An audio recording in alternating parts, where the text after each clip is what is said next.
Un inquietante vídeo del cártel Jalisco Nueva Generación se ha extendido por internet como la pólvora. El líder del cártel, El Mencho, ha enviado una escalofriante amenaza a la periodista de Milenio TV Azucena Uresti, que cubría la guerra territorial entre el cártel Jalisco Nueva Generación y los Cárteles Unidos en la región de Tierra Caliente. Todo México sabe que lo peor está por venir. Enemigo público número 1. El Mencho era el mismo hombre que en 2015 había consolidado sus operaciones de drogas en Jalisco, que con el tiempo se convirtió en una base de poder, podría pasar a la ofensiva con el cártel de Sinaloa si quisiera. Pero no fue eso lo que hizo. Apuntó al propio gobierno mexicano. En una ocasión, el CJNG emboscó a un convoy policíaco que se dirigía a Guadalajara por un camino montañoso en San Sebastián del Oeste, Jalisco, que se encontraba en medio de un valle. Su movimiento fue detenido por un bloqueo de vehículos en llamas, e inmediatamente hombres armados aparecieron por encima de ellos y rociaron a los policías con ametralladoras y granadas. 15 agentes murieron y otros 5 resultaron heridos. Los pistoleros escaparon ilesos, y ese mismo día, el jefe de policía de Zacoalco de Torres fue asesinado por el CJNG. El incidente conmocionó al país. Los tiroteos entre las autoridades y los cárteles son habituales en México, pero normalmente las fuerzas de seguridad salen vencedoras. Fue el ataque individual más mortífero contra la policía desde 2010. El ataque fue una afrenta personal para el gobierno mexicano, y el presidente Calderón inició un esfuerzo militar concertado para capturar a El Mencho, llamado Operación Jalisco. El 1 de mayo, las fuerzas de seguridad recibieron información de inteligencia de que El Mencho estaba en una reunión en Tonaya, Jalisco, y se dispusieron a capturarlo. En respuesta, el CJNG sitió y reprimió totalmente las actividades en Guadalajara, y así comenzó una ola de violencia que se extendería por 20 ciudades y 3 estados. Los pistoleros lanzaron 30 retenes alrededor de Guadalajara, y en el transcurso de la batalla fueron incendiados 39 autobuses, 11 autocares y 16 gasolineras. Los pistoleros se enfrentaron a 10.000 soldados mexicanos y derribaron un helicóptero Cougar SS-125 utilizando un lanzagranadas en Villa Purificación, Jalisco. Fue el ataque más descarado de un cártel contra las fuerzas de seguridad desde el comienzo de la guerra contra las drogas a principios de la década de 2000. Se cree que el caos fue una distracción que los pistoleros crearon para permitir la huida de El Mencho, que se encontraba en la ciudad para asistir a una reunión. La línea de batalla estaba trazada y El Mencho iba ganando. El CJNG ya no era solo un cártel, era un retorcido culto a la personalidad que giraba en torno a El Mencho, a quien los soldados rasos del CJNG llamaban Lord Mencho. Todo comenzó en Michoacán de Ocampo, un estado del oeste de México que ha sido descrito como el alma de México. Limita al oeste y noroeste con Colima y Jalisco, al norte con Guanajuato, al noreste con Querétaro, al este con el Estado de México y al sureste con Guerrero. El estado desempeñó un papel importante durante la Guerra de Independencia Mexicana y su capital, Morelia, lleva el nombre de un héroe de la guerra, José María Morelos. En la actualidad, el estado, cuyos habitantes son históricamente pescadores, cuenta con una floreciente industria turística y alberga patrimonios culturales como los pueblos mágicos, patrimonio de la UNESCO, y sus famosas celebraciones del Día de los Muertos. Michoacán tiene 113 municipios, uno de los cuales es Aguililla. En el pueblo rural de Culotitlán, Aguililla, nació Rubén Nemesio Oseguera Cervantes en julio de 1964. El niño procedía de una familia pobre de 5 miembros que cultivaba aguacates. En 5º grado, abandonó la escuela para cultivar aguacates y a los 14 años fue contratado por la poderosa familia Aguililla, los Valencia, para vigilar sus fincas de aguacate y evitar que la gente robara sus productos. El aguacate es uno de los productos de exportación más importantes de México y los Valencia realizaban enormes ventas. Pero los aguacates no eran su única fuente de riqueza. La familia era conocida como el cártel del aguacate porque escondían droga en sus aguacates y evolucionaría hasta convertirse en el cártel del milenio. En la década de 1980, Nemesio emigró ilegalmente a Estados Unidos y se instaló en la bahía de San Francisco, California. Aunque había dejado atrás México, no se mantuvo alejado de los delitos y a los 19 años fue detenido por propiedad robada y posesión de armas de fuego. También se cree que siguió en el negocio de la droga en EEU, ya que los registros de entrada en la frontera muestran que cruzó la frontera entre EEUU y México varias veces con diferentes alias. Estuvo implicado en la producción y el comercio de metanfetamina en Redwood City con Abigail González Valencia. Abigail más tarde se convertiría en su cuñado y el futuro, el Queenie. En 1989, después de que El Mencho fuera detenido por vender drogas, fue deportado, pero más tarde volvió a entrar en Estados Unidos. Siguió traficando con estupefacientes, y en 1992 el largo brazo de la ley volvería a alcanzarle. Nemesio y su hermano habían ido a un bar de San Francisco llamado The Imperial a vender heroína a unos compradores, 9 onzas por $9.500. Era el negocio de Abraham, y Nemesio le había seguido como vigía. Nemesio tenía 26 años por aquel entonces y era un experto en la calle tras todo el tiempo que había pasado traficando con drogas. Se dio cuenta de que se trataba de policías encubiertos al ver que los billetes estaban perfectamente apilados y no eran billetes sueltos, y advirtió a su hermano de que no volviera a hacer negocios con ellos. Pero ya era demasiado tarde. 3 semanas después del incidente, los hermanos fueron detenidos por la policía y ahora se enfrentan a cargos federales. En un principio, Nemesio se declaró inocente, pero su hermano tenía antecedentes penales por delitos graves de drogas y podría ser condenado a cadena perpetua. Para proteger a su hermano de la cadena perpetua, Nemesio se declaró culpable y se le impuso una condena de 5 años que cumplió en el correccional de Big Spring, al oeste de Texas, controlado por inmigrantes. 3 años después, fue puesto en libertad condicional y deportado a México. Tenía 30 años y había pasado casi 2 décadas en Estados Unidos sin nada que demostrar. A su regreso a México, consiguió un trabajo como agente de policía en Tomatlán, Jalisco, con la ayuda de los Valencia. Aunque trabajaba en las fuerzas del orden, creo que en ese momento Nemesio ya había decidido el camino que iba a seguir. Su regreso a México puede verse como el nacimiento de El Mencho. El Mencho es una derivación fonética de Nemesio. El nombre se convertiría en el más temido de México, pero antes de eso, El Mencho era un miembro más de un cártel. Tras unos años en las fuerzas del orden, El Mencho dimitió como agente de policía y se convirtió en miembro a tiempo completo del Cártel del Milenio. Para fortalecer su relación con el cártel y probablemente para mejorar su estatus dentro del clan, El Mencho se casó con Rosalinda González Valencia, una hija del clan Valencia. La intensa dedicación de El Mencho al cártel, junto con su matrimonio con Rosalinda, convertirían al Cártel del Milenio en su vehículo hacia la cima de la escena de los cárteles mexicanos. Fue un sabio movimiento de poder por su parte, pero un desafortunado giro de los acontecimientos para el resto del mundo. El jefe del Cártel del Milenio, Armando Cornelio, el Maradona, estaba protegido por un escuadrón de asesinos y El Mencho comenzó su ascenso como miembro de ese escuadrón. Estos asesinos son llamados sicarios por los cárteles mexicanos. El 23 de agosto de 2003, las autoridades mexicanas detuvieron a El Maradona, lo que supuso el comienzo de los problemas para la familia Valencia. Un cártel rival, los Zetas, con la ayuda del Cártel del Golfo, acabó sin piedad con los miembros del Cártel del Milenio en Michoacán y obligó a los Valencia a exiliarse en Jalisco. Al igual que hiciste con Michoacán, muestra Jalisco en un mapa. Haz un montaje de vídeo rápido que muestre los aspectos culturales del estado, sombreros, tequila, etc. Jalisco es un estado del oeste de México que limita con 6 estados: Nayarit, Colima, Zacatecas, Aguascalientes, Guanajuato y Michoacán, y una de sus fronteras está abierta a la costa de México. Es uno de los estados más importantes de México, económica y culturalmente, por sus ricos recursos naturales y su vibrante cultura. Casi todo crece en Jalisco, y varios rasgos característicos de México, el mariachi, los sombreros y el tequila, tienen su origen en el estado. No en vano, Jalisco se enorgullece de ser el epicentro de la cultura mexicana, y su lema, Jalisco es México, se traduce como Jalisco es México. Por desgracia, todas estas ventajas naturales lo convirtieron en un próspero refugio para los cárteles mexicanos, y, en el momento en que los Valencia se exiliaron al estado, el cártel de Sinaloa de El Chapo mandaba en Jalisco.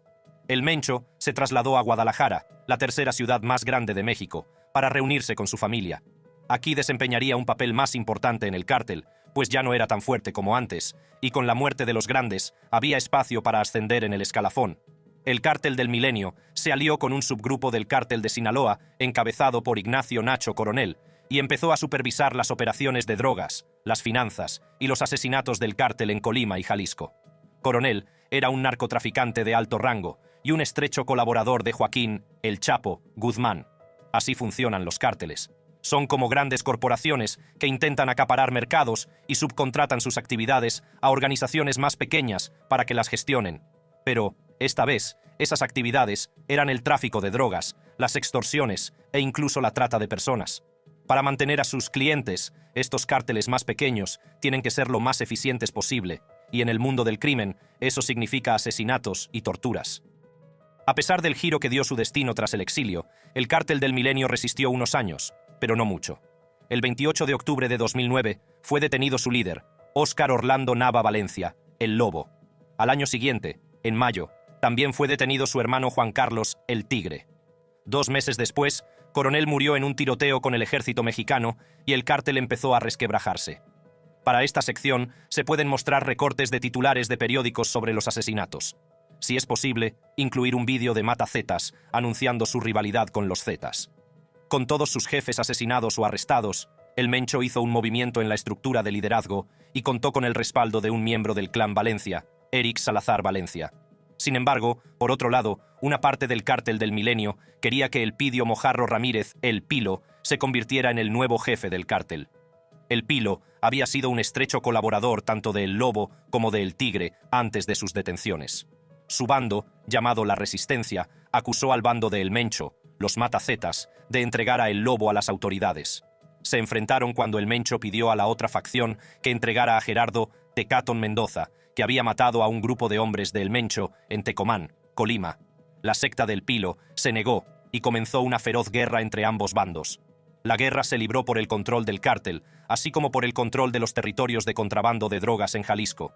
No es de extrañar que Jalisco se convirtiera en el foco no solo de la guerra en el cártel del Milenio, sino entre la mayoría de los cárteles de México desde los tiempos de las guerras de la droga.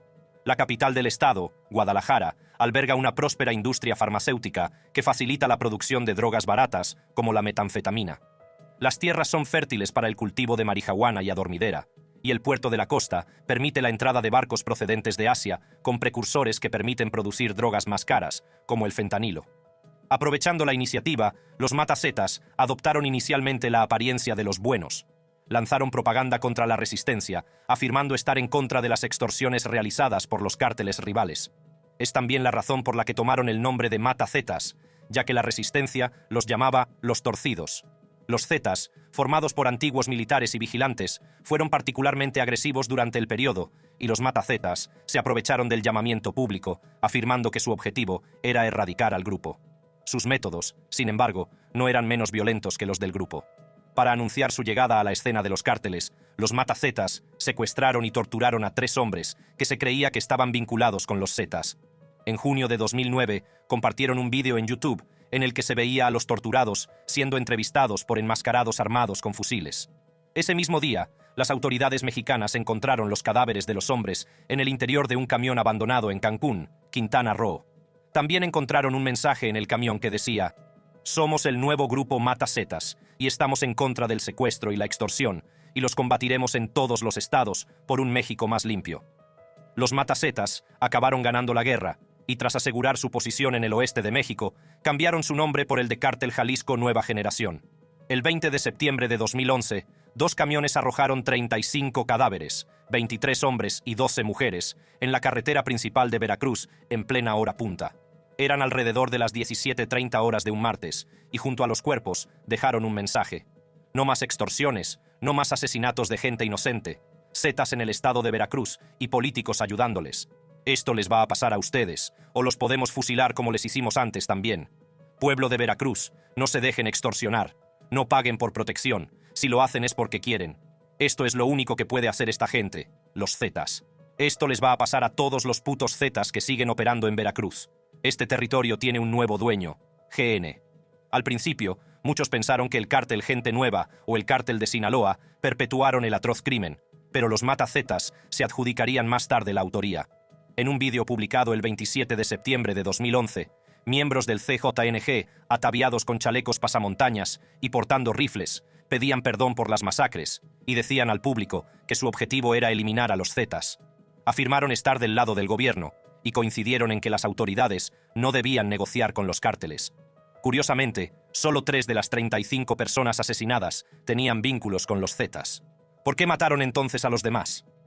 El 6 de octubre de 2011 se encontraron 36 cadáveres en 3 casas diferentes de Boca del Río, Veracruz.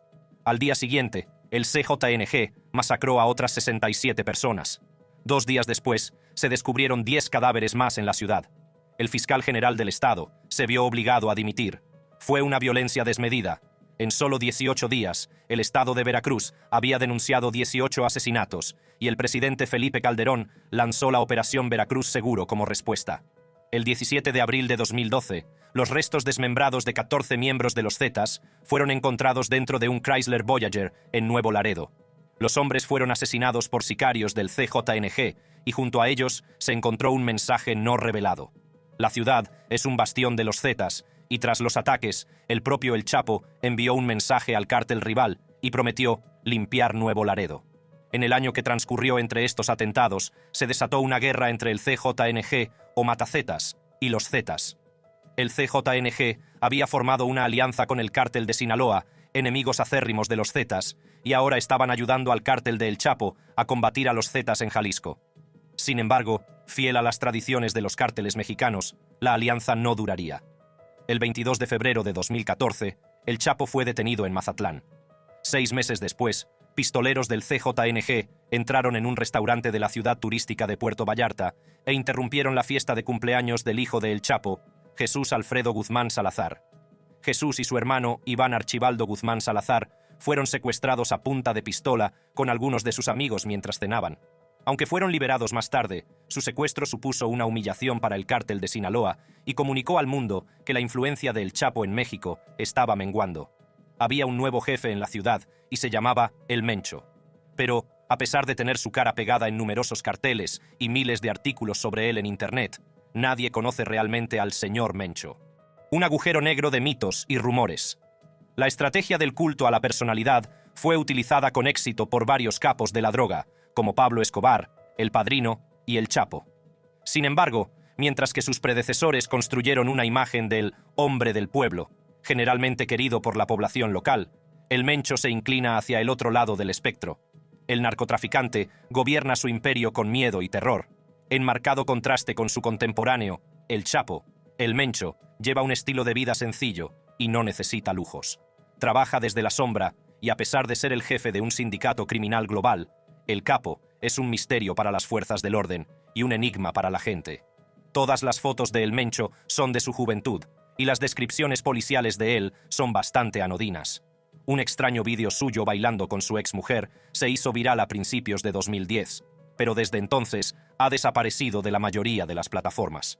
Parte del vídeo mostraba inicialmente su rostro, pero fue retirado rápidamente de Internet, mientras que la parte que oculta su identidad sigue siendo una de las pocas imágenes de El Mencho que existen. Uno de los pocos detalles que se conocen de El Mencho es su afición a las peleas de gallos. Se sabe que apostaba tanto en las peleas de gallos que le valió el apodo de Señor de los Gallos. El Mencho ha aprovechado su reputación de loco sin rostro para infundir terror y miedo en los corazones de millones de personas. Rara vez permanece en un lugar más de 2 días, desplazándose por las montañas y los pueblos rurales para eludir a los agentes de la ley. Al ser inmune al extravagante estilo de vida que embriaga a otros capos de la droga, puede destinar la mayor parte de su riqueza a comprar equipamiento de grado militar para sus hombres, muchos de los cuales son antiguos mercenarios con formación militar. Con toda la fuerza de psicópatas, sociópatas y armas avanzadas, el Mencho y el CJNG han sido capaces de cometer tanta destrucción que el cártel ha sido comparado con ISIS, una primicia para cualquier cártel mexicano. En 2019, Kayla Mori, jefa de la unidad de la DEA que ha perseguido a El Mencho durante años sin éxito, estimó que el jefe del CJNG podría valer $1.000 millones. Cada dólar, sin duda, está manchado de sangre. En 2000, el gobierno estadounidense puso a El Mencho y al CJNG en su punto de mira tras descubrirse que dirigía una operación internacional de cocaína y metanfetamina. En 2007, la DEA descubrió una operación de narcotráfico de El Mencho que pasó por Colombia, Guatemala y México, antes de terminar en Estados Unidos. También hubo un segundo envío que siguió la ruta de la droga México-Colombia antes de llegar a los consumidores en Estados Unidos. En 2013, se detectaron 2 envíos más antes de que El Mencho cambiara su modus operandi y empezara a mover la metanfetamina a través de bandas con sede en China, desde México a Australia y luego a Estados Unidos. El uso de bandas asiáticas no era sorprendente, ya que los narcotraficantes mexicanos tienen una larga historia con capos asiáticos que habían traído opio a México en la década de 1920 y comenzaron la interminable batalla del país contra las drogas. El Mencho fue declarado oficialmente en busca y captura en 2011, cuando la Fiscalía General de México lo acusó de participación en actividades de delincuencia organizada y posesión ilegal de armas. Se ofreció una recompensa de $2 millones de MXN por información que pudiera conducir a su detención. En marzo de 2014, Estados Unidos acusó a El Mencho y a su hermano Abigail de narcotráfico, ser líderes de una empresa criminal continua, entre otros. Abigail, conocido como Los Queenies, encabezaba el cártel filial del CJNG, Los Queenies, que dirigía las operaciones del cártel en Estados Unidos. El chico de Aguililla era ahora uno de los hombres más buscados en Estados Unidos y México. En 2015, el Chapo protagonizó una sensacional fuga de prisión que desencadenó una persecución por todo el país del considerado capo más letal de México. Con la atención del gobierno puesta en el Chapo, el Mencho pudo pasar a un segundo plano y hacer lo que mejor sabía hacer: esperar en la sombra. Ese mismo año, Estados Unidos sancionó a Nemesio Oseguera, el Mencho Cervantes, en virtud de la ley Kingpin, junto con su hermano Abigail, el CJNG y los Queenies. Se les confiscaron todos los bienes que poseían en Estados Unidos y se congelaron sus cuentas bancarias. El Mencho era un capo, pero a costa de su riqueza en Estados Unidos. El Chapo logró evadir a la policía durante 2 años, pero en 2017 fue capturado y extraditado a Estados Unidos. De ese vacío de poder surgió el Mencho de las fosas del infierno para engullirlo. Como máximo capo del narcotráfico en México, el Mencho retomó desde donde se detuvo su ofensiva contra el gobierno y las autoridades pronto lamentarían no haberle cortado las alas cuando pudieron. La noche del 2 de diciembre de 2018, 2 granadas fueron lanzadas contra el consulado de Estados Unidos en Guadalajara. Las oficinas habían sido cerradas en ese momento y nadie resultó herido. Una de las bombas había creado un agujero de 16 pulgadas en la pared del edificio. Ningún grupo reivindicó la autoría, pero se creía que había sido obra del CJNG o de un cártel rival que intentaba arruinar su reputación. El 28 de junio de 2020, el CJNG atacó Ciudad de México, una zona hasta entonces prohibida para los cárteles. Su objetivo era el jefe de policía de Ciudad de México, Omar García Harfuch. Harfuch conducía hacia su trabajo sobre las 6:30 de la mañana por el exclusivo barrio de Lomas de Chapultepec, cuando fue emboscado por pistoleros fuertemente armados que se habían disfrazado de peones camineros. Los pistoleros abrieron fuego contra el vehículo de Harfuch y lo acribillaron a balazos. Harfuch solo sufrió heridas y fue trasladado al hospital, donde se recuperó completamente. Por desgracia, 2 de sus guardaespaldas y un transeúnte murieron en el intento de asesinato. Un destacado periodista mexicano, Pascal Beltrán del Rico, comentaría más tarde que la última vez que la capital fue testigo de un asalto semejante fue en 1971, hace 50 años. Rompiendo las costuras. El CJNG se convertiría en una seria amenaza en 2017, rivalizando con el otrora dominante cártel de Sinaloa. Sin embargo, comenzó a desarrollarse una dinámica familiar en los cárteles exitosos. El colombiano, un financiero del CJNG, informó a El Mencho de una serie de robos cometidos por su socio más cercano, Carlos Enrique Sánchez, alias El Cholo, y al hacerlo, provocó la ira de El Cholo, que lo asesinó. El Mencho se enfureció cuando se enteró, y en marzo de 2017 ordenó el asesinato de El Cholo. El asesinato fracasó, y El Cholo abandonó el CJNG para formar su propio cártel, el Cártel Nueva Plaza. De su lado estaban Eric Valencia, el 85 Salazar, que había ayudado a El Mencho en su guerra contra la resistencia, y Emilio Alejandro, el Tiburón Salazar, otro cofundador del CJNG. El Cholo tomó represalias asesinando a El Marro, el líder del escuadrón de sicarios que El Mencho había ordenado matar. El Cártel Nueva Plaza se aliaría con el Cártel de Sinaloa, el mayor rival del CJNG, y declararía la guerra a sus antiguos camaradas. Las luchas internas eran características de los cárteles, en los que grupos escindidos acababan separándose de los cárteles exitosos y convirtiéndose en sus rivales. La Nueva Plaza y el CJNG se enfrentarían ferozmente por el dominio de varias zonas de Jalisco. El 18 de marzo de 2021, el cártel difundió un vídeo en el que El Cholo era interrogado por miembros del CJNG.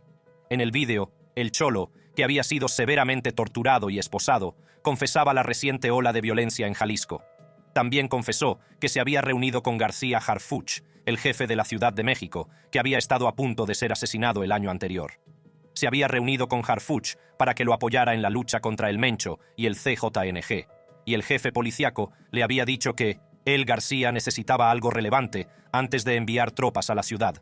Entonces, El Cholo había asesinado a varias personas y las había enterrado en fosas comunes para que la Policía Federal entrara en el estado. También confesó haber atentado contra el consulado de Estados Unidos en 2018. El mismo día que se difundió el video, el cuerpo de El Cholo fue encontrado en la plaza pública de Tlaquepaque. Poco después, el tiburón se entregó a las autoridades y un año después, el 85 fue detenido. El Mencho había ganado una segunda guerra civil. El brutal ascenso al poder de El Mencho ha estado marcado por actos de violencia bárbaros y sin sentido por parte del cártel Jalisco Nueva Generación. El 18 de diciembre de 2017, Juan Luis Lagunas Rosales fue arado a balazos por 4 hombres armados con rifles. Rosales, mejor conocido como el Pirata de Culiacán, era una estrella de YouTube que cometió el grave error de grabarse insultando a El Mencho y publicarlo en YouTube. Solo tenía 17 años. El terrorismo de El Mencho en México ha hecho que no solo los civiles, sino incluso los agentes de la ley le teman. El mejor ejemplo de ese miedo es una llamada telefónica filtrada entre El Mencho y un agente de policía en 2016. En el audio filtrado, El Mencho ordenó a la gente que volviera a llamar a sus hombres, a lo que el hombre accedió rápidamente mientras se disculpaba profusamente. El audio se hizo viral después de que se publicara en Internet tras la captura del hermano del narcotraficante, Antonio Oseguera, el Tony Montana Cervantes, en diciembre de 2023. El Tony Montana no es el único familiar de El Mencho que ha tenido que ver el interior de una celda.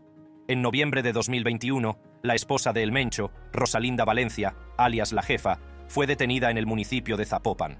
Está a cargo de las finanzas del cártel y dirige sus planes de blanqueo de dinero. El hijo de El Mencho, Rubén Oseguera, el Menchito Cervantes, también ha sido detenido por las autoridades. Se cree que es el segundo al mando del cártel y el sucesor más probable de El Mencho. Otros miembros de la familia encarcelados son su yerno Julio Castillo Rodríguez, su hija Jessica Johanna, su cuñado Elvis González Valencia y su ahijado Adrián Alonso Guerrero Covarrubias. ¿Podrían las detenciones marcar el comienzo de la caída de El Mencho?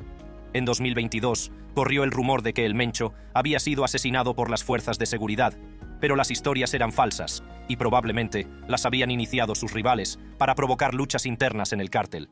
Sin embargo, se sabe que El Mencho, que ahora tiene 58 años, padece una enfermedad renal y tiene una máquina de diálisis renal en su cama. Abrió un hospital en el pueblo de El Alcihuatl para ocuparse de su tratamiento.